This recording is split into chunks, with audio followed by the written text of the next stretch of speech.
Hello മക്കളെ, നമ്മൾ ഇന്ന് ഡിസ്കസ് ചെയ്യാൻ വേണ്ടി പോകുന്നത് +2 സോളജിയിലെ എവല്യൂഷൻ എന്ന് പറയുന്ന ചാപ്റ്ററാണ്. ഈ ചാപ്റ്ററിൻ്റെ PDF നോട്ട് നിങ്ങൾക്ക് ആവശ്യമുണ്ടെങ്കിൽ CM അക്കാഡമിയുടെ ആപ്പ് പ്ലേ സ്റ്റോറിൽ നിന്നും ഡൗൺലോഡ് ചെയ്യുക. അതിനുശേഷം ഫ്രീ മെറ്റീരിയൽ എന്ന് പറയുന്ന ഭാഗത്ത് നിന്നും നിങ്ങൾക്ക് ആ നോട്ട് ലഭിക്കുന്നതാണ്. ഇനി നിങ്ങൾ iPhone ആണ് ഉപയോഗിക്കുന്നതെങ്കിൽ മൈ ഇൻസ്റ്റിറ്റ്യൂട്ട് എന്ന് പറയുന്ന ആപ്പാണ് നിങ്ങൾ ഡൗൺലോഡ് ചെയ്യേണ്ടത്. ഈ 2026-27 അക്കാഡമിക് ഇയറിലെ നീറ്റ് JEE ബാച്ചിലേക്കുള്ള അഡ്മിഷൻ തുടരുകയാണ്. ഓഫ്ലൈനായിട്ടും ഓൺലൈനായിട്ടും നിങ്ങൾക്ക് അഡ്മിഷൻ എടുക്കാവുന്നതാണ്. 5000 റുപ്പീസാണ് അഡ്മിഷന് വേണ്ടിയിട്ട് നിങ്ങൾ ആദ്യം അടയ്ക്കേണ്ടത്. ഈ നമ്പറിൽ നിങ്ങൾക്ക് കോൺടാക്റ്റ് ചെയ്തിട്ട് പെട്ടെന്ന് തന്നെ അഡ്മിഷൻ എടുക്കാം. ഓക്കെ, അപ്പോൾ നമുക്ക് ചാപ്റ്ററിലേക്ക് കടക്കാം. ഈ ഒരു ചാപ്റ്ററിൽ നമുക്ക് ആദ്യം തന്നെ ഡിസ്കസ് ചെയ്യാനുള്ളത് ഒറിജിൻ ഓഫ് യൂണിവേഴ്സ് ആണ്. ഈ യൂണിവേഴ്സ് എങ്ങനെയാണ് ഉണ്ടായി എന്ന് എക്സ്പ്ലെയിൻ ചെയ്യുന്ന തിയറി ഉണ്ട്. ആ തിയറിക്ക് നമ്മൾ വിളിക്കുന്ന പേരാണ് ബിഗ് ബാങ് തിയറി എന്നാണ് വിളിക്കുക. ഈ തിയറി പ്രകാരം ഈ യൂണിവേഴ്സ് ഉണ്ടായിട്ടുള്ളത് 20 ബില്യൺ ഇയേഴ്സ് എഗോ ആണ്. ഓക്കെ, ഈ ബിഗ് ബാങ് തിയറി പ്രകാരം നമ്മുടെ എർത്ത് ഉണ്ടായിട്ടുള്ളത് 4.5 ബില്യൺ ഇയേഴ്സ് എഗോ ആണ്. ഓക്കെ, 1 മാർക്കിനൊക്കെ ചോദിക്കാറുണ്ട്. ഇനി നമുക്ക് അടുത്തത് പഠിക്കാനുള്ളത് ഭൂമി ഉണ്ടായ സമയത്ത് അതിൻ്റെ കണ്ടീഷൻസ് എന്തായിരുന്നു എന്നുള്ളതാണ്. ഏർലി എർത്തിൻ്റെ കണ്ടീഷൻ.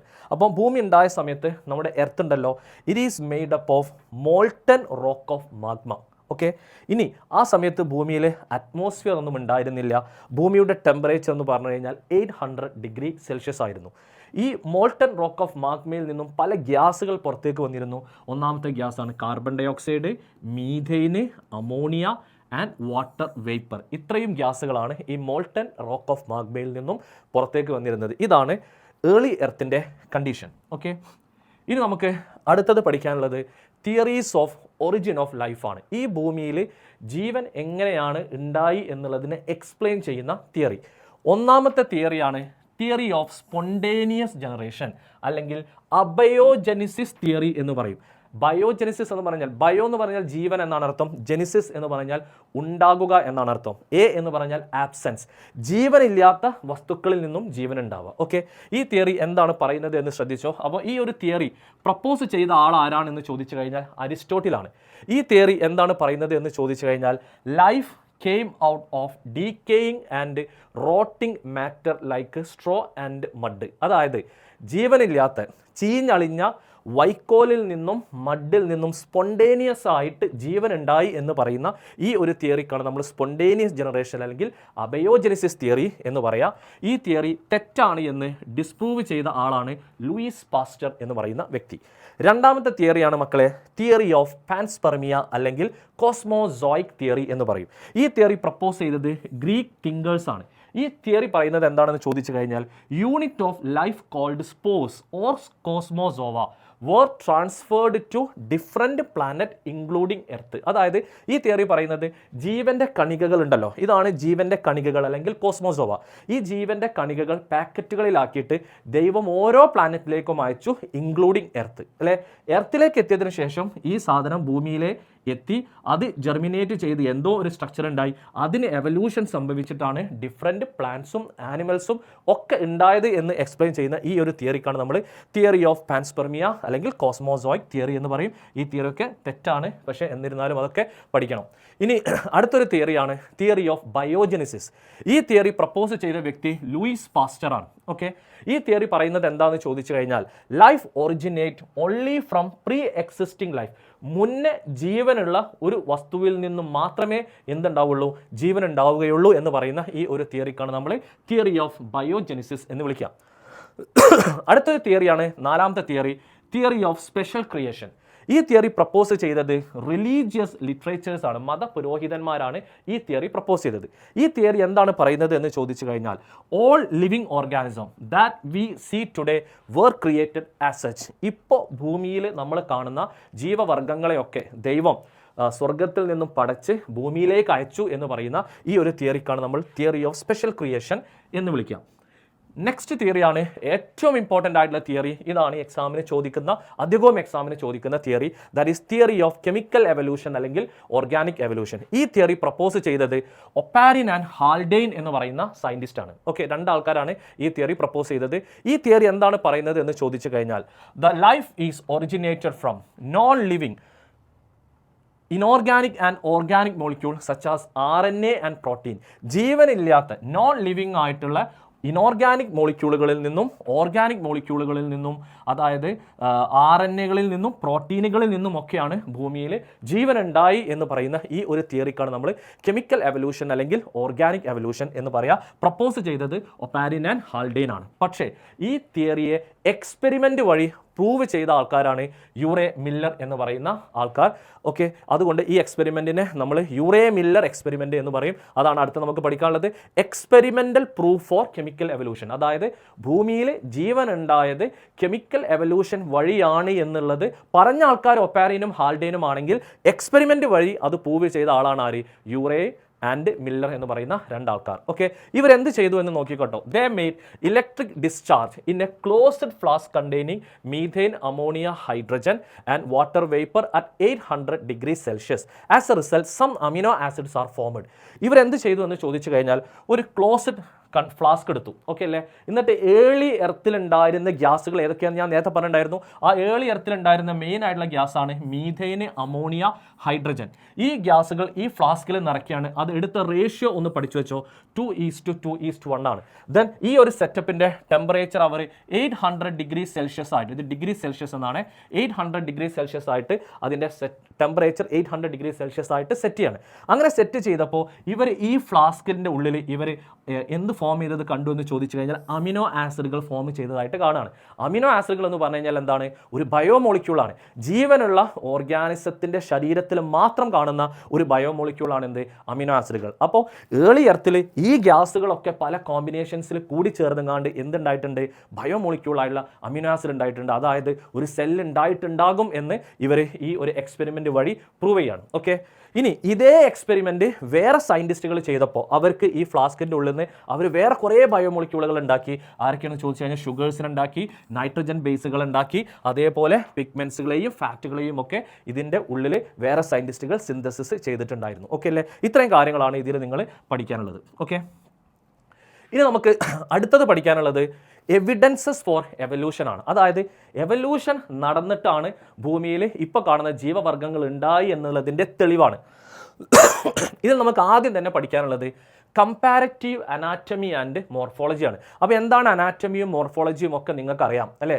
Internal ഫീച്ചറാണ് anatomy. മോർഫോളജി എന്ന് പറഞ്ഞു കഴിഞ്ഞാൽ എക്സ്റ്റേണൽ ഫീച്ചറിനെ കുറിച്ച് സ്റ്റഡി ചെയ്യുന്നതാണ്. അതായത് നമ്മൾ ഡിഫറെൻറ്റ് ആനിമൽസിൻ്റെ എക്സ്റ്റേണൽ ഫീച്ചറും ഇൻറ്റേർണൽ ഫീച്ചറും നമ്മൾ സ്റ്റഡി ചെയ്ത് നോക്കിക്കഴിഞ്ഞാൽ നമുക്ക് കാണാൻ വേണ്ടി പറ്റും അവർ പല ക്യാരക്ടേഴ്സ് സിമിലാരിറ്റീസ് കാണിക്കുന്നതായിട്ട് കാണാൻ വേണ്ടി പറ്റും. അപ്പോൾ ഇവർ പല ക്യാരക്ടേഴ്സ് സിമിലാരിറ്റീസ് കാണിക്കാനുള്ള കാരണം ഇവരൊക്കെ ഒരു കോമൺ ആൻസിസ്റ്ററിൽ നിന്ന് ഉണ്ടായതുകൊണ്ടാണ്. ഓക്കെ, അപ്പോൾ ഇവിടെ നമ്മൾ ആദ്യം തന്നെ സ്റ്റഡി ചെയ്യാൻ വേണ്ടി പോകുന്നത് ഈ കമ്പാരറ്റീവ് അനാറ്റമി ആൻഡ് മോർഫോളജിയിൽ നമ്മൾ ആദ്യം തന്നെ സ്റ്റഡി ചെയ്യാൻ വേണ്ടി പോകുന്നത് ഹോമലോഗസ് ഓർഗനുകളെ കുറിച്ചിട്ടാണ്. അപ്പോൾ എന്തൊക്കെയാണ് ഹോമലോഗസ് ഓർഗൻസുകളെ കുറിച്ച് പഠിക്കാനുള്ളത്? എക്സാമിന് സ്ഥിരമായിട്ട് ചോദിക്കുന്ന ഒരു ക്വസ്റ്റ്യൻ ആണ് ഹോമലോഗസ് ഓർഗൻസും അനലോഗസ് ഓർഗൻസും. ഓക്കെ, ഇവരെ തമ്മിലുള്ള ഡിഫറൻസ് ഒക്കെ എഴുതാൻ വേണ്ടി ചോദിക്കുമ്പോൾ നന്നായിട്ട് ശ്രദ്ധിക്കണം ഈ ഹോമലോഗസ് ഓർഗൻസും അനലോഗസ് ഓർഗൻസും. അപ്പോൾ ഞാൻ ആദ്യം പറയുന്നത് ഹോമലോഗസ് ഓർഗൻസുകളെ കുറിച്ചിട്ടാണ്. അപ്പോൾ എന്താണ് മക്കളെ ഹോമലോഗസ് ഓർഗൻസ് എന്ന് ചോദിച്ചു കഴിഞ്ഞാൽ organs that have similar anatomical structure and origin but perform different function. അതായത് ഇന്റേണൽ സ്ട്രക്ചർ, അനാറ്റമിക്കൽ സ്ട്രക്ചർ എന്തായിരിക്കും? സെയിം ആയിരിക്കും, ഒറിജിനും സെയിം ആയിരിക്കും, പക്ഷേ ഇവർ നിർവഹിക്കുന്ന ഫങ്ഷൻസ് ഡിഫറെൻ്റ് ആയിരിക്കും. അങ്ങനത്തെ ഓർഗൻസിനെ നമ്മൾ വിളിക്കുന്ന പേരാണ് ഹോമലോഗസ് ഓർഗൻ എന്നാണ് വിളിക്കുക. ഹോമലോഗസ് ഓർഗൻസ് ഉണ്ടായ ഫിനോമിനക്ക് നമ്മൾ ഹോമലോഗി എന്ന് വിളിക്കും. ഹോമലോഗസ് ഓർഗൻസ് ഉണ്ടാകുന്ന എവല്യൂഷനെ നമ്മൾ വിളിക്കുന്ന പേര് ഡൈവേർജൻ്റ് എവല്യൂഷൻ. ഈ 3 പോയിന്റുകൾ നിങ്ങൾ പഠിക്കണം. എന്താണ് ഡൈവേർജൻ്റ് എവല്യൂഷൻ എന്നുള്ളത് എക്സാമ്പിൾ പറഞ്ഞിട്ട് ഞാൻ എക്സ്പ്ലെയിൻ ചെയ്യും. ഓക്കെ, അപ്പം ഹോമലോഗസ് ഓർഗൻസിൻ്റെ എക്സാമ്പിളാണ് ഞാൻ ആദ്യം പറയാൻ വേണ്ടി പോകുന്നത്. ആദ്യത്തെ എക്സാമ്പിൾ നമ്മൾ ആനിമൽസിൽ നിന്ന് എടുക്കുകയാണ്. അതായത് നമ്മൾ ഹ്യൂമൻ്റെ ഹാൻഡും വെയിൽസിൻ്റെ ഫ്ലിപ്പേഴ്സും ബാറ്റിൻ്റെ വിങ്സും ചീറ്റയുടെ ഫോർലിംബും ഒക്കെ നമ്മൾ കമ്പയർ ചെയ്യാണ്. അപ്പോൾ നിങ്ങൾ ഈ ഡിഫറെൻറ്റ് ആനിമൽസിൻ്റെ ഫോർലിംബ് നിങ്ങൾ കമ്പയർ ചെയ്യുമ്പോൾ അതിൻ്റെ അനാറ്റമിക്കൽ സ്ട്രക്ചർ നോക്കിക്കഴിഞ്ഞാൽ ഇതൊക്കെ ഉണ്ടാക്കിയുള്ളത് സെയിം ടൈപ്പ് ഓഫ് ബോണുകൾ കൊണ്ടാണ് എന്ന് നമുക്ക് മനസ്സിലാവും. അതേപോലെ ഇവരുടെ ഒറിജിനും സെയിം ആണ്, പക്ഷേ ഓരോരുത്തരുടെയും ഫോർലിംബ് നിർവഹിക്കുന്ന ഫങ്ഷൻസ് എന്താണ്? ഡിഫറെൻ്റ് ആണ്. അങ്ങനത്തെ ഓർഗൻസിന് നമ്മൾ വിളിക്കുന്ന പേരാണ് ഹോമലോഗസ് ഓർഗൻസ് എന്ന് വിളിക്കും. രണ്ടാമത്തെ എക്സാമ്പിളാണ് thorns of bougainvillea and tendrils of cucurbita. Thorn എന്ന് പറഞ്ഞു കഴിഞ്ഞാൽ മുള്ളുകളാണ്. ഓക്കെ, ഇതാണ് ടെൻഡ്രിൽസ് എന്ന് പറയുന്ന സാധനം. നിങ്ങൾക്ക് ഇവിടെ കാണാം. ഇതിൻ്റെ രണ്ടിൻ്റെയും അനാറ്റമിക്കൽ സ്ട്രക്ചർ സെയിം ആണ്, ഒറിജിൻ സെയിം ആണ്. രണ്ടാളും ആക്സിലറി ബഡിൽ നിന്നാണ് ഉണ്ടായത്, പക്ഷെ ഓരോരുത്തരും നിർവഹിക്കുന്ന ഫങ്ഷൻസ് ഡിഫറെൻ്റ് ആണ്. തോൺസ് പ്രൊട്ടക്ഷന് വേണ്ടിയിട്ടുള്ളതാണ്, ടെൻഡ്രിൽസ് എന്തിനു വേണ്ടിയിട്ടുള്ളതാണ്, പ്ലാന്റിനെ സപ്പോർട്ട് ചെയ്യാനുള്ളതാണ്. അപ്പോൾ സ്ട്രക്ചർ സെയിം ആണ്, ഒറിജിൻ സെയിം ആണ്, പക്ഷേ ഫംഗ്ഷൻ എന്താണ്, ഡിഫറൻ്റ് ആണ്. അങ്ങനത്തെ ഓർഗൻസിന് നമ്മൾ വിളിക്കുന്ന പേരാണ് ഹോമലോഗസ് ഓർഗൻസ് എന്ന് പറയും. ഈ ഹോമലോഗസ് ഓർഗൻസ് ഉണ്ടായ ഫിനോമിനക്ക് നമ്മൾ വിളിക്കുന്ന പേരെന്താണ്, ഹോമലോഗസ് ഓർഗൻസ് ഉണ്ടായ എവല്യൂഷനെ നമ്മൾ വിളിക്കുന്ന പേര് ഡൈവേർജന്റ് എവല്യൂഷൻ എന്നാണ് വിളിക്കുക. എന്താണ് ഡൈവേർജന്റ് എവല്യൂഷൻ എന്ന് ശരിക്കും ശ്രദ്ധിച്ചോ. Related species become less similar to survive and adopt in different എൻവയോൺമെന്റൽ കണ്ടീഷൻ ആണ്. അതായത് നിങ്ങൾ ഇവിടെ നോക്കിയേ, ഇവിടെ നിങ്ങൾക്ക് മനുഷ്യനെ കാണാം, ചീറ്റനെ കാണാം, വെയിലിനെ കാണാം, ബാറ്റിനെ കാണാം. ഇവരെല്ലാവരും റിലേറ്റഡ് സ്പീഷീസ് ആണ്. എന്തുകൊണ്ട് ഇവരെല്ലാവരും റിലേറ്റഡ് സ്പീഷീസ് ആണ് എന്ന് നമ്മൾ പറയുന്നത്, ഇവരെല്ലാവരും മാമൽസ് ആണ് അല്ലേ, ഇവരെല്ലാവരും റിലേറ്റഡ് സ്പീഷീസുകളാണ്. പക്ഷേ ഇവർ റിലേറ്റഡ് സ്പീഷീസ് ആയിരുന്നിട്ട് പോലും ഇവർ കാണാൻ ഒരു ബന്ധവുമില്ലാതെയായിട്ട് മാറി. ഇവർ എന്തുകൊണ്ട് കാണാൻ ഒരു ബന്ധമില്ലാതെയായിട്ട് മാറി, ഇവർ ഓരോരും ജീവിക്കുന്ന എൻവയോൺമെന്റൽ കണ്ടീഷൻസ് എന്താണ്, ഡിഫറെൻ്റ് ആണ്. അതുകൊണ്ടാണ് ഇവരുടെ ഷേപ്പിലൊക്കെ എന്ത് വന്നത്, ഡിഫറൻസ് വന്നത്. ഈ ടൈപ്പ് എവല്യൂഷനെ നമ്മൾ വിളിക്കുന്ന പേരാണ് ഡൈവേർജന്റ് എവല്യൂഷൻ എന്ന് പറയും. Related species become less similar. ഇവരൊക്കെ റിലേറ്റഡ് സ്പീഷീസ് ആണ്, പക്ഷേ ഇവരെന്തായിട്ട് മാറി, ലെസ് സിമിലർ ആയിട്ട് മാറി, ഒരു ബന്ധവുമില്ലാതായിട്ട് മാറി. എന്തുകൊണ്ട് ഒരു ബന്ധവുമില്ലാതായിട്ട് മാറി, in order to survive and adopt in different എൻവയോൺമെന്റൽ കണ്ടീഷൻ. ഇവർ ജീവിക്കുന്ന എൻവയോൺമെന്റൽ കണ്ടീഷൻസ് ഡിഫറെൻ്റ് ആയതുകൊണ്ട് ഇവർ ഡിഫറെന്റ് ഷേപ്പിലേക്ക് മാറാണ്. ഈ എവല്യൂഷനെ നമ്മൾ വിളിക്കുന്ന പേരാണ് ഡൈവേർജന്റ് എവല്യൂഷൻ എന്നാണ് വിളിക്കുക. ഓക്കെ, ഇനി നമുക്ക് അടുത്തത് ഡിസ്കസ് ചെയ്യാനുള്ളത് അനലോഗസ് ഓർഗൻസ് ആണ്. ഹോമലോഗസ് ഓർഗൻസിന്റെ നേരെ ഓപ്പോസിറ്റ് ആണ് അനലോഗസ് ഓർഗൻ. അപ്പോൾ എന്താണ് അനലോഗസ് ഓർഗൻസ് എന്ന് നോക്കിക്കോ.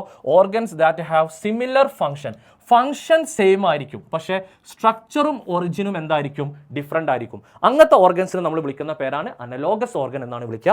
അനലോഗസ് ഓർഗൻസ് ഉണ്ടായ ഫിനോമിനക്ക് നമ്മൾ അനലോഗി എന്നും, അനലോഗസ് ഓർഗൻസ് ഇവോൾവ് ചെയ്ത എവല്യൂഷനെ നമ്മൾ കൺവേർജന്റ് എവല്യൂഷൻ എന്നാണ് വിളിക്കുക. നേരത്തെ ഡൈവേർജന്റ് ആണെങ്കിൽ ഇതെന്താണ്, കൺവേർജന്റ് ആണ്.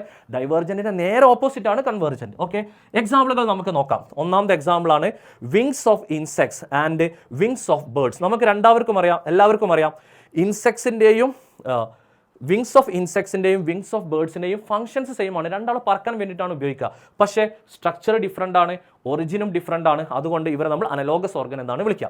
ഇനി ഐ ഓഫ് ഒക്ടോപ്പസും ഐ ഓഫ് മാമൽസും രണ്ടാളുടെയും ഫംഗ്ഷൻ സെയിം ആണ്, രണ്ടാളും കാണാനാണ് ഉപയോഗിക്കുക. ഒറിജിൻ നോക്കിയേ, ഒക്ടോപ്പസിന് റെറ്റിന സ്കിന്നിൽ നിന്നാണ് ഉണ്ടാവുക, മാമൽസിന് റെറ്റിന എംബ്രിയോണിയുടെ ബ്രെയിനിൽ നിന്നാണ് ഉണ്ടാവുക. അപ്പോൾ ഒറിജിൻ ഡിഫറെൻ്റ് ആണ്, സ്ട്രക്ചറും ഡിഫറെൻ്റ് ആണ്, ഫംഗ്ഷൻ സെയിം ആണ് അല്ലേ. ഇനി ഇങ്ങോട്ടേക്ക് നോക്കിക്കോ, ഫ്ലിപ്പേഴ്സ് ഓഫ് പെൻഗിൻ ആൻഡ് ഡോൾഫിൻ അടുത്തൊരു എക്സാമ്പിൾ ആണ്. പ്ലാന്റ്സിൻ്റെ ഒരു എക്സാമ്പിൾ നിങ്ങൾ പഠിക്കണം, സ്വീറ്റ് പൊട്ടറ്റോ ആൻഡ് പൊട്ടറ്റോ. നമുക്കറിയാം പൊട്ടറ്റോയും സ്വീറ്റ് പൊട്ടറ്റോയും രണ്ടിൻ്റെയും സ്ട്രക്ചർ ഡിഫറെൻ്റ് ആണ്, രണ്ടിൻ്റെയും ഒറിജിനും ഡിഫറെൻ്റ് ആണ്. ഒരാൾ ഉണ്ടായത് റൂട്ട് നിന്നാണ്, പൊട്ടറ്റോ ഉണ്ടായത് ഇവിടെ നിന്നാണ്, സ്റ്റെം എന്നാണ്. പക്ഷേ ഫംഗ്ഷൻ സെയിം ആണ്. എന്താണ് രണ്ടാളുടെയും ഫംഗ്ഷൻ, രണ്ടാളും സ്റ്റാർച്ചിനെ സ്റ്റോർ ചെയ്യാനാണ് ഉപയോഗിക്കുക അല്ലേ. അപ്പം ഫംഗ്ഷൻ സെയിം, സ്ട്രക്ചറും ഒറിജിനും ഡിഫറെൻറ്റ്. അങ്ങനത്തെ ഓർഗൻസിനെ നമ്മൾ എന്താ പേര് വിളിക്കുക, അനലോഗസ് ഓർഗൻസ് എന്നാണ് വിളിക്കുക. അനലോഗസ് ഓർഗൻസ് ഉണ്ടായ എവല്യൂഷനെ നമ്മൾ വിളിക്കുന്ന പേരെന്താണ്, കൺവേർജന്റ് എവല്യൂഷൻ എന്നാണ് വിളിക്കുക. അപ്പോൾ എന്താണ് കൺവേർജന്റ് എവല്യൂഷൻ എന്ന് നോക്കിക്കോട്ടോ. അൺറിലേറ്റഡ് സ്പീഷീസ്, നേരത്തെ റിലേറ്റഡ് ആയിരുന്നു, അതിൻ്റെ നേരെ ഓപ്പോസിറ്റ്.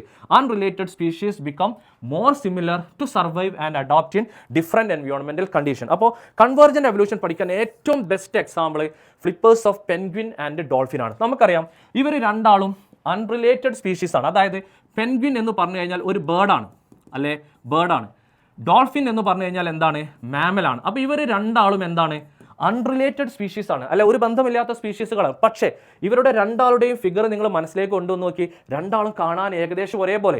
എന്തുകൊണ്ട് ഇവർ രണ്ടാളും കാണാൻ ഒരേപോലെയായി, കാരണം ഇവർ രണ്ടാളും ജീവിക്കുന്ന എൻവയോൺമെന്റൽ കണ്ടീഷൻ സെയിം ആണ്, രണ്ടാളും വെള്ളത്തിലാണ് ജീവിക്കുക. ആ ടൈപ്പ് എവല്യൂഷൻ നമ്മൾ വിളിക്കുന്ന പേരാണ് കൺവേർജന്റ് എവല്യൂഷൻ. നോക്കിക്കേ, unrelated species become more similar to survive and adopt in similar എൻവയോൺമെന്റൽ കണ്ടീഷൻ. ഈ എവല്യൂഷൻ നമ്മൾ വിളിക്കുന്ന പേരാണ് കൺവേർജന്റ് എവല്യൂഷൻ എന്നാണ് വിളിക്കുക. ഓക്കെ, ഇനി രണ്ടാമത്തെ എവിഡൻസസ് ഓഫ് എവല്യൂഷൻ ആണ് അഡാപ്റ്റീവ് റേഡിയേഷൻ എന്ന് പറയും അല്ലേ. എന്താണ് അഡാപ്റ്റീവ് റേഡിയേഷൻ എന്ന് ചോദിച്ചു കഴിഞ്ഞാൽ, process of evolution of different species in a given geographical area starting from a point and literally radiating to other area of geography. ഇതിനെയാണ് നമ്മൾ അഡാപ്റ്റീവ് റേഡിയേഷൻ എന്ന് വിളിക്കുക. സിമ്പിളായിട്ട് പറഞ്ഞു കഴിഞ്ഞാൽ ഓക്കെ, ഇത്രയേ ഉള്ളൂ. ഒരു ഐസൊലേറ്റഡ് ജിയോഗ്രഫിക്കൽ ഏരിയയിൽ ഒരു കോമൺ ആൻസിസ്റ്ററിൽ നിന്ന്, ഇതാണ് കോമൺ ആൻസിസ്റ്റർ എന്ന് വിചാരിച്ചോ, ഈ കോമൺ ആൻസിസ്റ്ററിൽ നിന്നും ഡിഫറെൻറ്റ് സ്പീഷീസുകൾ എന്ത് ചെയ്യുക, ഉണ്ടാവുക. ഇതിനെയാണ് നമ്മൾ അഡാപ്റ്റീവ് റേഡിയേഷൻ എന്ന് വിളിക്കുക. ഒരു കോമൺ ആൻസിസ്റ്ററിൽ നിന്നും ഡിഫറെൻറ്റ് സ്പീഷീസുകൾ ഒറിജിനേറ്റ് ചെയ്യുക. അതൊരു ഐസൊലേറ്റഡ് ജിയോഗ്രഫിക്കൽ ഏരിയയിൽ ആയിരിക്കണം. ഇതിനെയാണ് അഡാപ്റ്റീവ് റേഡിയേഷൻ എന്ന് വിളിക്കുക. 3 എക്സാമ്പിൾ ആണുള്ളത്. Galapagos finches, Australian മാർസൂപ്പിയൽസ്, placental mammals. അതിൻ്റെയൊക്കെ ഫിഗർ നിങ്ങൾക്ക് ഇവിടെ കാണാം. ഇതാണ് ഗാലപ്പഗോസ് ഫിഞ്ചസ്. ഡാർവിൻ ഇവരുടെ മുകളിൽ സ്റ്റഡി ചെയ്തതുകൊണ്ട് ഇവരെ നമ്മൾ ഡാർവിൻ ഫിഞ്ചസ് എന്നുള്ള ഒരു പേരും കൂടെ വിളിക്കും. ഇവരെ നിങ്ങൾ കാണാം ഗാലപ്പഗോസ് ഐലൻഡിലാണ് ഈ ഒരു അഡാപ്റ്റീവ് റേഡിയേഷൻ കണ്ടത്. അതായത് ഈ ഫിഞ്ചസ് ഒരു സിംഗിൾ അവരുടെ ഒരു കോമൺ ആൻസിസ്റ്റർ ഈ ഗാലപ്പഗോസ് ഐലൻഡിൽ എത്തിപ്പെടാണ്. അതിനുശേഷം അവർ ഫുഡ് ഹാബിറ്റാറ്റിനനുസരിച്ചിട്ട് ആ ഐലൻഡിൻ്റെ ഡിഫറെൻറ്റ് റീജിയൻസിലേക്ക് മൈഗ്രേറ്റ് ചെയ്യാണ്. അങ്ങനെ മൈഗ്രേറ്റ് ചെയ്തപ്പോൾ അവിടുത്തെ ഫുഡ് കഴിക്കാൻ പാകമായിട്ട് ഇവരുടെ ബീക്കിൻ്റെ ഷേപ്പിൽ എന്ത് ചെയ്യാണ്, വ്യത്യാസം വരികയാണ്. അതായത് ഒരു സിംഗിൾ സ്പീഷീസ് ആയിട്ട് ഇവർ ഗാലപ്പഗോസ് ഐലൻഡിൽ എത്തി. അവിടുന്ന് ഒരു കോമൺ ആൻസിസ്റ്ററിൽ നിന്നും ഇവർ ഡിഫറെൻറ്റ് സ്പീഷീസുകളായിട്ട് രൂപാന്തരപ്പെടുകയാണ്. ഇതിനാണ് നമ്മൾ എന്ത് പേര് വിളിക്കുക, അഡാപ്റ്റീവ് റേഡിയേഷൻ എന്ന് വിളിക്കുക. Process of evolution of different species in a given geographical area. ഇതിനാണ് അഡാപ്റ്റീവ് റേഡിയേഷൻ. പഠിച്ചു വെക്കണം. ഓക്കെ, ഇനി നമുക്ക് അടുത്തത് പഠിക്കാനുള്ളത് evidences of evolution by natural selection ആണ്. അതായത് നാച്ചുറൽ സെലക്ഷൻ എവല്യൂഷന് കാരണമാവും. ഓക്കെ, അതിനൊരു എക്സാമ്പിളും കൂടെ നിങ്ങൾ പഠിച്ചു വെക്കണം. ഇൻഡസ്ട്രിയൽ മെലാനിസം ആണ് അതിനൊരു എക്സാമ്പിൾ. ഓക്കെ, അതായത് ഇംഗ്ലണ്ടിൽ ഒരു സ്റ്റോറിയാണ് ഇതിനെക്കുറിച്ച് പറയുന്നത്. ശ്രദ്ധിച്ചോ, ഇംഗ്ലണ്ടിൽ ബിഫോർ ഇൻഡസ്ട്രിയലൈസേഷൻ 1850 മുന്നേ, അതായത് വ്യാവസായിക വൽക്കരണത്തിന് മുന്നേ ഉള്ള കാലഘട്ടത്തിൽ നമ്മൾ ബിഫോർ ഇൻഡസ്ട്രിയലൈസേഷൻ എന്നാണ് പറയാം. ബിഫോർ ഇൻഡസ്ട്രിയലൈസേഷൻ ഇംഗ്ലണ്ടിൽ വൈറ്റ് വിങ്ഡ് മോത്ത്, അവരെ നമ്മളുടെ സയന്റിഫിക് നെയിമാണ് ബിസ്റ്റൺ ബിറ്റുലേറിയ എന്ന് പറയും, on tree than dark winged moth or melanised moth Biston carbonaria. അതായത് ബിഫോർ ഇൻഡസ്ട്രിയലൈസേഷനിൽ, അതായത് വ്യാവസായിക വൽക്കരണത്തിന് മുന്നേ ഇംഗ്ലണ്ടിൽ വൈറ്റ് വിങ്ഡ് മോത്തിൻ്റെ എണ്ണം കൂടുതലായിരുന്നു. ആരുമായിട്ട് കമ്പയർ ചെയ്യുമ്പോൾ, ഡാർക്ക് വിങ്ഡുമായിട്ട് കമ്പയർ ചെയ്യുമ്പോൾ വൈറ്റ് വിങ്ഡ് മോത്തിൻ്റെ എണ്ണമായിരുന്നു കൂടുതൽ ഇംഗ്ലണ്ടിൽ ഉണ്ടായിരുന്നത്. അതിന് കാരണം എന്താണെന്ന് ചോദിച്ചു കഴിഞ്ഞാൽ there was white lichens covered the tree. അതായത് ഈ ലൈക്കൻ, നമ്മുടെ ഈ മോത്തുകളുണ്ടല്ലോ, മരത്തിലാണ് അവർ ജീവിച്ചിരുന്നത്. അപ്പോൾ ഈ പൊല്യൂഷൻ ഒന്നും ഇല്ലാത്തത് കൊണ്ട് ലൈക്കൻസുകളൊക്കെ ഈ മരത്തിൽ ജീവിച്ചിട്ടുണ്ടായിരുന്നു അല്ലേ. ഈ ലൈക്കൻസ് നമ്മൾ പൊല്യൂഷൻ ഇൻഡിക്കേറ്റേഴ്സ് എന്നാണ് പറയുക. ഈ ലൈക്കൻസിന് വെള്ള നിറമാണ്. ആ വെള്ള നിറമുള്ള ലൈക്കൻസുകൾ ഈ മരത്തിൽ ജീവിക്കുകയാണ്. അപ്പോൾ ആ മരത്തിൽ ആരുമുണ്ട്, നമ്മുടെ മോത്തുകളുമുണ്ട്, വൈറ്റ് വിങ്ഡ് മോത്തുമുണ്ട്, ഡാർക്ക് വിങ്ഡ് മോത്തുമുണ്ട് അല്ലേ. അപ്പം പ്രിഡേറ്റേഴ്സിന് പെട്ടെന്ന് ആരെ നോട്ട് ചെയ്യാൻ വേണ്ടി പറ്റും, കാരണം മരത്തിൻ്റെ ബാക്ക്ഗ്രൗണ്ട് വൈറ്റ് ആണ്. അപ്പോൾ പെട്ടെന്ന് ഡാർക്ക് വിങ്ഡ് മോത്തിനെ നോട്ട് ചെയ്യാൻ വേണ്ടി പറ്റും പ്രിഡേറ്റേഴ്സിന്. അപ്പോൾ ആരുടെ നമ്പർ കുറയും, ഡാർക്കിൻ്റെ നമ്പർ കുറയും, ഡെഫിനറ്റ്ലി വൈറ്റിൻ്റെ നമ്പർ കൂടും. അതായത് പൊല്യൂഷൻ ഇല്ലാത്ത എൻവയോൺമെന്റിൽ ജീവിക്കാൻ ഏറ്റവും സ്യൂട്ടബിൾ ആരാണ്, വൈറ്റ് ആണ്. അപ്പോൾ നേച്ചർ ആരെ സെലക്ട് ചെയ്യും, വൈറ്റിനെ സെലക്ട് ചെയ്യും. ഇതാണ് ഇംഗ്ലണ്ടിൽ ബിഫോർ ഇൻഡസ്ട്രിയലൈസേഷൻ സംഭവിച്ചത്. പക്ഷേ ആഫ്റ്റർ ഇൻഡസ്ട്രിയലൈസേഷൻ കണ്ടീഷൻ നേരെ റിവേഴ്സ് ആവാണ്. അതായത് ആരുടെ നമ്പർ കുറഞ്ഞു, വൈറ്റ് വിങ്ഡ് മോത്തിൻ്റെ നമ്പർ കുറഞ്ഞു, ആരുടെ നമ്പർ കൂടി, ഡാർക്ക് വിങ്ഡ് മോത്തിൻ്റെ നമ്പർ കൂടി ആഫ്റ്റർ ഇൻഡസ്ട്രിയലൈസേഷൻ. എന്തുകൊണ്ടാണെന്ന് ചോദിച്ചു കഴിഞ്ഞാൽ പൊല്യൂഷൻ ഉണ്ടായി. പൊല്യൂഷൻ ഉണ്ടായപ്പോൾ മരത്തിൻ്റെ മുകളിൽ ആർക്ക് ജീവിക്കാൻ കഴിയാതെയായി, ലൈക്കൻസുകൾക്ക് ജീവിക്കാൻ കഴിയാതെയായി. അങ്ങനെ ലൈക്കൻസുകൾ ജീവിച്ചപ്പോൾ ഒറിജിനൽ ട്രീ ട്രങ്കിൻ്റെ നിറം പുറത്തേക്ക് വന്നു, അത് ഡാർക്കാണ്. ആ ഡാർക്ക് ബാക്ക്ഗ്രൗണ്ടിൽ ഡാർക്ക് വിങ് ഉള്ള മോത്തും ജീവിക്കുന്നുണ്ട്, വൈറ്റ് ഉള്ള മോത്തും ജീവിക്കുന്നുണ്ട്. അപ്പോൾ ഈ ഈസിലി പ്രിഡേറ്റേഴ്സിന് ആരെ സ്പോട്ട് ചെയ്യാൻ വേണ്ടി പറ്റും, വൈറ്റിനെ സ്പോട്ട് ചെയ്യാം. അപ്പോൾ അവരുടെ നമ്പർ കുറയും അല്ലേ. അതായത് പൊല്യൂഷൻ ഉള്ള എൻവയോൺമെൻറ്റിൽ ജീവിക്കാൻ ഏറ്റവും സ്യൂട്ടബിൾ ആരാണ്, ഡാർക്കാണ്. അപ്പോൾ നേച്ചർ അവരെ സെലക്ട് ചെയ്യാണ്. ഇതാണ് പിന്നെ നമ്മുടെ നാച്ചുറൽ സെലക്ഷനും എവല്യൂഷനും കാരണമാകും എന്നുള്ളതിൻ്റെ എക്സാമ്പിൾ. ഓക്കെ, പഠിച്ചു വെച്ചോളുണ്ട്, ഈസിയാണ്. അടുത്തൊരു സംഭവമാണ് എവല്യൂഷൻ ബൈ ആന്ത്രോപോജനിക് ആക്ഷൻ എന്ന് പറയും.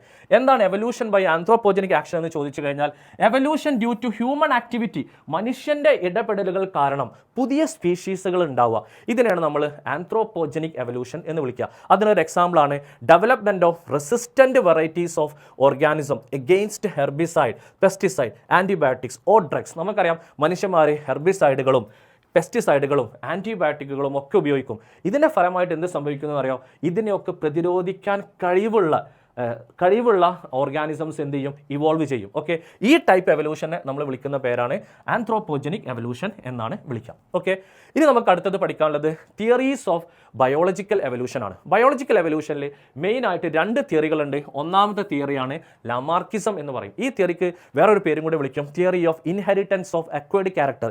ജീവിതത്തിൽ നേടിയെടുക്കുന്ന സ്വഭാവ ഗുണങ്ങൾ അടുത്ത തലമുറയിലേക്ക് കൈമാറ്റം ചെയ്യപ്പെടും എന്ന് പറയുന്ന തിയറിയാണ് ഏത്, ഈ ലാമാർക്കിസം എന്ന് പറയുന്ന തിയറി. അപ്പോൾ എങ്ങനെയാണ് ആനിമൽസ് ക്യാരക്ടറുകൾ അക്വയർ ചെയ്യുക എന്ന് ചോദിച്ചു കഴിഞ്ഞാൽ by use and disuse of ഓർഗനാണ്. ചില ഓർഗനുകൾ അമിതമായിട്ട് ഉപയോഗിക്കുക, അല്ലെങ്കിൽ ചില ഓർഗനുകൾ തീരെ ഉപയോഗിക്കാതിരിക്കുക. ഇങ്ങനെയൊക്കെ ചെയ്ത് കഴിഞ്ഞാലാണ് ആനിമൽസ് എന്ത് ചെയ്യുക, ക്യാരക്ടറുകൾ അക്വയർ ചെയ്യുക എന്നുള്ളത്.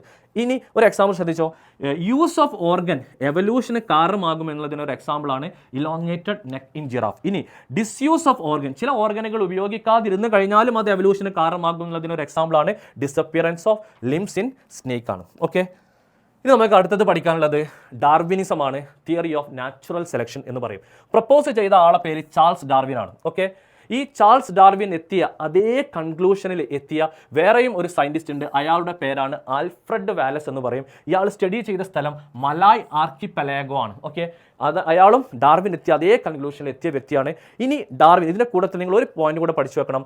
തോമസ് മാൽത്തസ് എന്ന് പറയുന്ന പോപ്പുലേഷൻ ജെനറ്റിക്സിൻ്റെ വർക്ക് കണ്ടിട്ടാണ് നമ്മുടെ ഡാർവിൻ ഇൻഫ്ലുവൻസ്ഡ് ആയത് എന്നുള്ള കാര്യം കൂടെ ഇതിന് കൂട്ടത്തിലൊന്ന് പഠിച്ചു വെക്കണം. ഓക്കെ, ഇനി നമുക്ക് അടുത്തത് പഠിക്കാനുള്ളത് 2 key concept of Darwinian theory.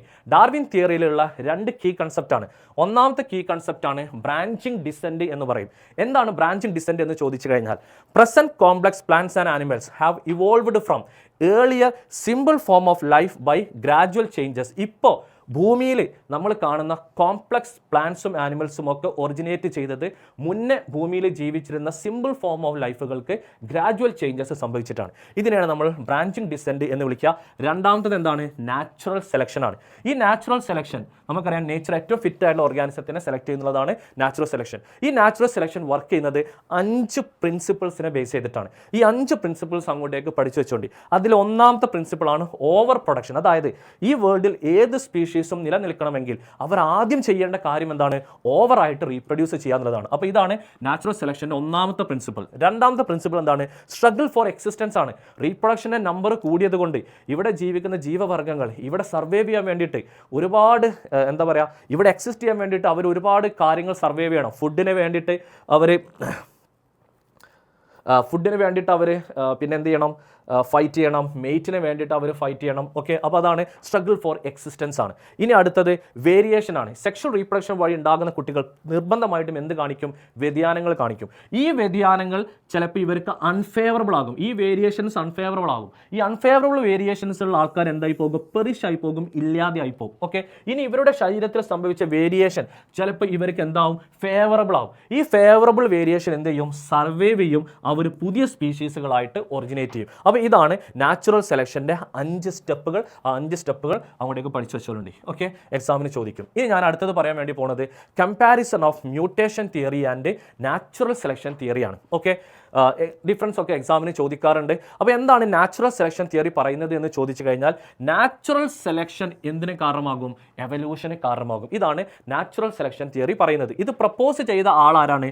Darwin ആണ്. ഡാർവിൻ പറയുന്നത് കാര്യം ശ്രദ്ധിച്ചോട്ടോ, ഓരോ തലമുറയിലും ഉണ്ടാകുന്ന വേരിയേഷൻസ്, ഓക്കെ, ഓരോ തലമുറയിലും ഉണ്ടാകുന്ന മൈനർ വേരിയേഷൻസ് ഉണ്ടല്ലോ, ഈ മൈനർ വേരിയേഷൻസ് ഓരോ തലമുറയിൽ ഇങ്ങനെ അക്യൂമുലേറ്റ് ചെയ്ത് അടുത്ത തലമുറയിലേക്ക് കൈമാറി മെല്ലെ മെല്ലെ മെല്ലെ മെല്ലെ പുതിയ സ്പീഷീസുകൾ രൂപപ്പെടുമെന്നാണ് ആര് പറഞ്ഞത്? നമ്മുടെ നാച്ചുറൽ സെലക്ഷൻ തിയറിയിൽ പറയുന്നത്. ഓക്കെ, അപ്പോൾ നാച്ചുറൽ സെലക്ഷൻ വഴി പുതിയ ഒരു സ്പീഷീസ് ഉണ്ടാകുന്നത് ഒരു സ്ലോ പ്രോസസ് ആണ്. Okay, and it is directional ആണ്. ഡയറക്ഷണൽ എന്ന് പറഞ്ഞു കഴിഞ്ഞാൽ നാച്ചുറൽ സെലക്ഷൻ വഴി ഈ ഒരു വേൾഡിൽ പുതിയ സ്പീഷീസ് ഉണ്ടാവുമെങ്കിൽ ഡെഫിനറ്റ്ലി അവർ ഈ വേൾഡിൽ എന്ത് ചെയ്യും? സർവൈവ് ചെയ്യും. അതുകൊണ്ടാണ് അതിന് നമ്മൾ ഡയറക്ഷണൽ എന്ന് പറയാനുള്ള കാരണം. ഇനി മ്യൂട്ടേഷൻ തിയറി പറയുന്നത് മ്യൂട്ടേഷൻ വഴിയാണ് എന്തുണ്ടാവുക? എവല്യൂഷൻ ഉണ്ടാവുക. ഇത് പ്രപ്പോസ് ചെയ്ത ആളാണ് മക്കളെ നമ്മുടെ ഹ്യൂഗോ ഡെബ്രിസ് എന്ന് പറയുന്ന ആൾ. ഇയാൾ പറയാണ് ഈ മ്യൂട്ടേഷൻ തിയറി പറയുന്നത് ശ്രദ്ധിച്ചോ, മ്യൂട്ടേഷൻ എന്ന് പറഞ്ഞു കഴിഞ്ഞാൽ സഡൻ റാൻഡം പ്രോസസ് ആണ് ആൻഡ് ഡയറക്ഷൻലെസ് ആണ്. ഡയറക്ഷൻലെസ് എന്ന് പറഞ്ഞു കഴിഞ്ഞാൽ എന്താണ്? ഈ ഡയറക്ഷൻലെസ് എന്ന് പറഞ്ഞു കഴിഞ്ഞാൽ മ്യൂട്ടേഷൻ വഴി പുതിയൊരു സ്പീഷീസ് ഉണ്ടാവുമെങ്കിൽ അവർ ഇവിടെ സർവൈവ് ചെയ്യണോ ചെയ്യേണ്ട എന്നുള്ളത് ഒരു ഉറപ്പുമില്ല എന്നാണ് ഡയറക്ഷൻലെസ് എന്ന് പറയുന്ന വേർഡിന്റെ മീനിങ്. ഓക്കെ, ഇനി സിംഗിൾ സ്റ്റെപ്പ് ലാർജ് മ്യൂട്ടേഷനെ വിളിക്കുന്ന പേര് പഠിച്ചു വെച്ചോ, സാൾട്ടേഷൻ എന്നാണ്. അതായത് നെക്സ്റ്റ് തലമുറ മ്യൂട്ടേഷൻ വഴി നെക്സ്റ്റ് തലമുറയിൽ തന്നെ പുതിയൊരു സ്പീഷീസുകൾ ഉണ്ടാവുകയാണെങ്കിൽ സിംഗിൾ സ്റ്റെപ്പ് ലാർജ് മ്യൂട്ടേഷൻ വിളിക്കുന്ന പേര് സാൾട്ടേഷൻ എന്നാണ് വിളിക്കുക. അതും ഇതിൻ്റെ കൂട്ടത്തിൽ ഒന്ന് പഠിച്ചു വെക്കണം. ഇനി നിങ്ങൾ അടുത്തത് പഠിക്കേണ്ടത് ഹാർഡി വെയിൻബർഗ് പ്രിൻസിപ്പിൾ ആണ്. ഇതിനെ റെപ്രസെൻറ്റ് ചെയ്യുന്ന ഇക്വേഷൻ പഠിച്ചു വെച്ചോ, P² + 2PQ + Q² = 1 എന്നുള്ളതാണ്. അപ്പോൾ എന്താണ് ഹാർഡി വെയിൻബർഗ് പ്രിൻസിപ്പിൾ പറയുന്നത്? ശ്രദ്ധിച്ചോ, allele frequency in a population are stable and constant from generation to generation. Okay, ഒരു ജനറേഷനിലെ അല്ലീൽ ഫ്രീക്വൻസി എത്ര തലമുറ കഴിഞ്ഞാലും സ്റ്റേബിളും കോൺസ്റ്റന്റുമായിട്ട് നിലനിൽക്കും എന്നുള്ളതാണ് ഹാർഡി വെയിൻബർഗ് പ്രിൻസിപ്പിൾ പറയുന്നത്. ഓക്കെ, ഇതിനെ റെപ്രസെൻറ്റ് ചെയ്യുന്ന ഇക്വേഷൻ ആണ് P + Q = 1. P എന്ന് പറഞ്ഞു കഴിഞ്ഞാൽ പഠിക്കണം, പഠിക്കണം ഫ്രീക്വൻസി ഓഫ് ഡോമിനൻ്റ് അല്ലീലാണ്, ഫ്രീക്വൻസി ഓഫ് ഡോമിനൻ്റ് അല്ലീലാണ്. ക്യൂ എന്ന് പറഞ്ഞാൽ ഫ്രീക്വൻസി ഓഫ് റിസസീവ് അല്ലീലാണ്. ഓക്കെ, ഇനി നമ്മൾ ഇതിനെ രണ്ട് സൈഡിലും സ്ക്വയർ ചെയ്യുകയാണെന്ന് വിചാരിക്കുക. P plus Q whole square 1 square square ചെയ്ത് കഴിഞ്ഞാൽ P square plus 2pq plus Q square equal to 1 എന്ന് കിട്ടും. പി സ്ക്വയർ എന്ന് പറഞ്ഞു കഴിഞ്ഞാൽ പി ഇൻറ്റു പി ആണ്. പി എന്താണ്? Frequency of dominant allele. അപ്പോൾ പി സ്ക്വയർ എന്ന് പറഞ്ഞാൽ ഫ്രീക്വൻസി ഓഫ് ഹോമോസൈഗസ് ഡോമിനൻ്റ് അല്ലീലാണ്. അത് നമ്മൾ ക്യാപിറ്റൽ എ എന്ന് റെപ്രസെൻറ്റ് ചെയ്യും. ഇനി 2pq എന്ന് പറഞ്ഞാൽ ഫ്രീക്വൻസി ഓഫ് ഹെട്രോസൈഗസ് അല്ലീലാണ്. രണ്ട് അല്ലീലും ഡിഫറൻ്റ് ആയിരിക്കും. ക്യൂ സ്ക്വയർ എന്ന് പറഞ്ഞാൽ ഫ്രീക്വൻസി ഓഫ് ഹോമോസൈഗസ് റിസസീവ് അല്ലീലാണ്. സ്മോൾ എ എന്നാണ് അതിനെ റെപ്രസെൻറ്റ് ചെയ്യുക. ഇനി ഹാർഡി വെയിൻബർഗ് പ്രിൻസിപ്പിൾസിനെ അഫക്റ്റ് ചെയ്യുന്ന ഫാക്ടേഴ്സുകൾ പഠിക്കണം. ഓക്കെ, ഹാർഡി വെയിൻബർഗ് പ്രിൻസിപ്പിൾസിനെ അഫക്റ്റ് ചെയ്യുന്ന ഒന്നാമത്തെ ഫാക്ടറാണ് ജീൻ മൈഗ്രേഷൻ അല്ലെങ്കിൽ ജീൻ ഫ്ലോ എന്ന് വിളിക്കും. എന്താണ് gene migration? When migration of section of population from one place to another.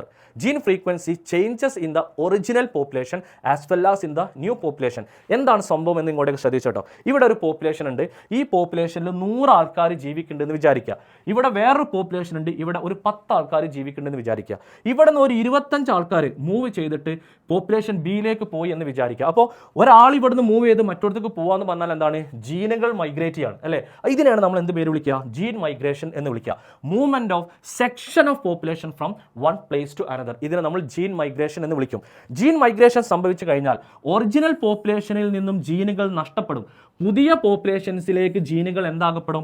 Add ആകപ്പെടും. ഇങ്ങനെ ജീനുകൾ നഷ്ടപ്പെട്ടാലും ജീനുകൾ ആഡ് ആകപ്പെട്ടാലും ഇവിടെ രണ്ട് സ്ഥലത്തും p plus q not equal to 1 ആയിരിക്കും എന്നാണ് ഹാർഡി വെയിൻബർഗ് പ്രിൻസിപ്പിൾ പറയുന്നത്. ഓക്കെ അല്ലേ? ഇനി ഒരുപാട് പ്രാവശ്യം ജീൻ മൈഗ്രേഷൻ സംഭവിച്ചെന്ന് വിചാരിക്കുക. ആദ്യം ഒരു 25 ആൾ പോയി, പിന്നെ ഒരു 10 ആൾ പോയി, വീണ്ടും ഒരു 10 ആൾ പോയി. അപ്പോൾ കുറേ പ്രാവശ്യം ജീൻ മൈഗ്രേഷൻ സംഭവിച്ചു കഴിഞ്ഞാൽ അതിനെ നമ്മൾ വിളിക്കുന്ന പേരാണ് ജീൻ ഫ്ലോ എന്നാണ് വിളിക്കാം. ഓക്കെ, അപ്പോൾ ഹാർഡി വെയിൻബർഗ് പ്രിൻസിപ്പിൾസിനെ അഫക്റ്റ് ചെയ്യുന്ന ഒന്നാമത്തെ ഫാക്ടറാണ് ജീൻ മൈഗ്രേഷൻ. ഓക്കെ, രണ്ടാമത്തെ ഫാക്ടറാണ് ജെനറ്റിക് ഡ്രിഫ്റ്റ് എന്ന് പറയും. എന്താണ് ജെനറ്റിക് ഡ്രിഫ്റ്റ് എന്ന് ശ്രദ്ധിച്ചോട്ടോ.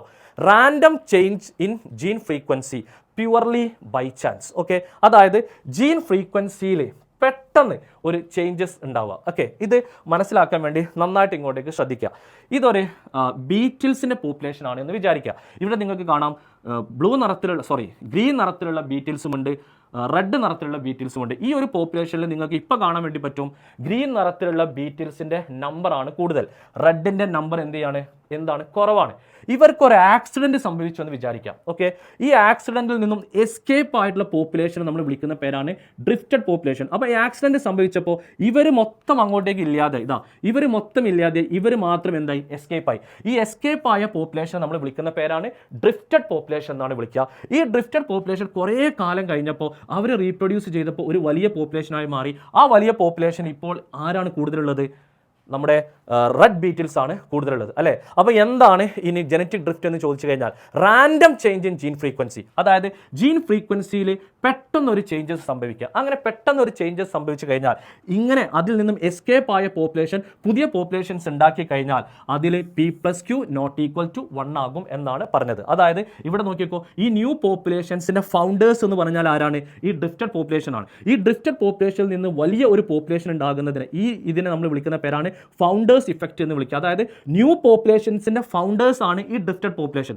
അപ്പോൾ ഈ സ്മോൾ പോപ്പുലേഷനിൽ നിന്ന് വലിയൊരു പോപ്പുലേഷൻ ഉണ്ടാകുന്ന ഈ ഇഫക്റ്റ് നമ്മൾ എന്ത് പേര് വിളിക്കും? ഫൗണ്ടേഴ്സ് ഇഫക്റ്റ് എന്ന് വിളിക്കും. അപ്പോൾ ഫൗണ്ടേഴ്സ് ഇഫക്റ്റ് ഒക്കെ സംഭവിച്ചു കഴിഞ്ഞാൽ p plus q not equal to 1 ആയിട്ട് മാറും. ഓക്കെ, ഇനി അടുത്ത ഒരു ഹാർഡി വെയിൻബർഗ് പ്രിൻസിപ്പിൾസിനെ അഫക്റ്റ് ചെയ്യുന്ന ഒരു ഫാക്ടറാണ് മ്യൂട്ടേഷൻ. മ്യൂട്ടേഷൻ ഉണ്ടായിക്കഴിഞ്ഞാൽ over A period of generation അത് സ്പീഷിയേഷന് കാരണമാകും, എവല്യൂഷന് കാരണമാകും. ഓക്കെ, സോ എവല്യൂഷൻ സംഭവിച്ചു കഴിഞ്ഞാൽ ഹാർഡി വെയിൻബർഗ് പ്രിൻസിപ്പിൾ ഇക്വിലിബ്രിയം തെറ്റിപ്പോകും. ഇനി അടുത്തൊരു ഫാക്ടറാണ് ജെനറ്റിക് റീകോമ്പിനേഷൻ.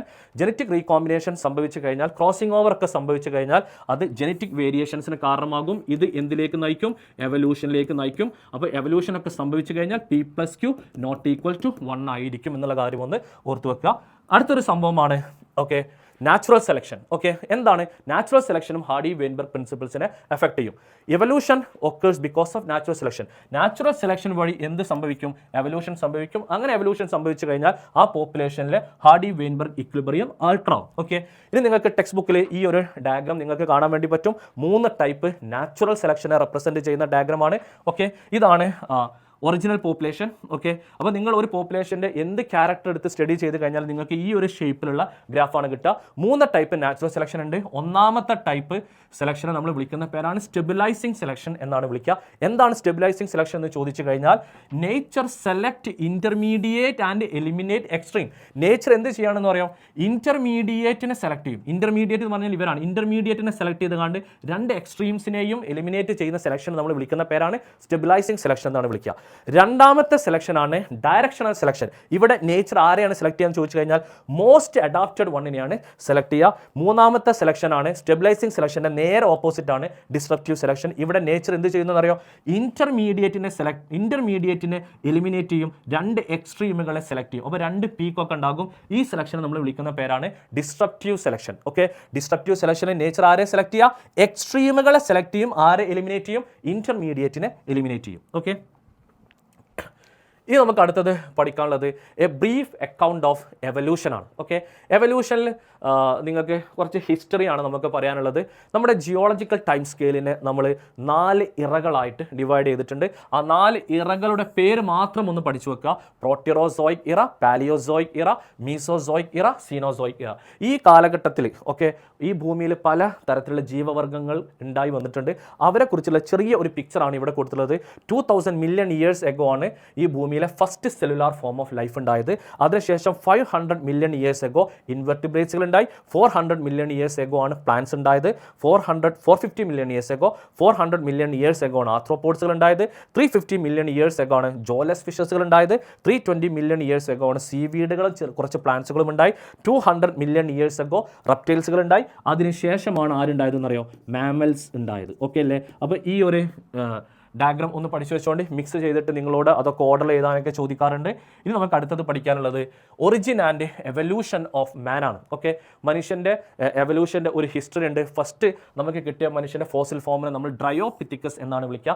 അതിനുശേഷം കിട്ടിയ മനുഷ്യൻ്റെ ഫോസിൽ ഫോമാണ് രാമാപിത്തിക്കസ്. അതിനുശേഷമുള്ള Australopithecus, Homo habilis, Homo erectus, Homo neanderthalensis and Homo sapiens ആണ്. ഓക്കെ, ഇതിൽ നിങ്ങൾ ഓരോരുത്തരുടെയും കുറച്ച് ക്യാരക്ടറുകൾ പഠിച്ചു വെക്കണം. ആദ്യം ഞാൻ പറയുന്നത് ഡ്രയോപിത്തിക്കസിൻ്റെയും രാമാപിത്തിക്കസിനെയും കുറിച്ചിട്ടാണ്. ഇവരുടെ ഫോസിൽ നമുക്ക് കിട്ടിയത് 15 മില്യൺ ഇയേഴ്സ് എഗോ ആണ് ഇവരുടെ ഫോസിൽ കിട്ടിയത്. ഈ ഡ്രയോപിത്തിക്കസിന്റെ പ്രത്യേകത കാണാൻ എയ്പ്പിനെ പോലെയാണ് ഡ്രയോപിത്തിക്കസ് ഉണ്ടാവുക. രാമാപിത്തിക്കസിന്റെ പ്രത്യേകത കാണാൻ മനുഷ്യനോട് സാദൃശ്യമുള്ള ആൾക്കാരാണ് രാമാപിത്തിക്കസ്. ഈ ഡ്രയോപിത്തിക്കസും രാമാപിത്തിക്കസും ബോഡി മൊത്തം ഹെയറിയാണ്. വാക്ക്ഡ് ലൈക്ക് ഗൊറില്ലകൾ നടന്നതുപോലെയാണ് അവർ നടന്നിരുന്നത്. ഇനി അതിനുശേഷം കിട്ടിയ മനുഷ്യന്റെ ഫോസിൽ ഫോം നമുക്ക് കിട്ടിയത് 2 മില്യൺ ഇയേഴ്സ് എഗോ ജീവിച്ചിട്ടുള്ള ഓസ്ട്രലോപിത്തിക്കസിൻ്റെതാണ്. ഇവരുടെ പ്രത്യേകത 100 വിത്ത് സ്റ്റോൺ വെപ്പൺ അല്ലെ, സ്റ്റോണുകൾ ഉപയോഗിച്ചിട്ടാണ് ഇവർ വേട്ടയാടിയിരുന്നത്.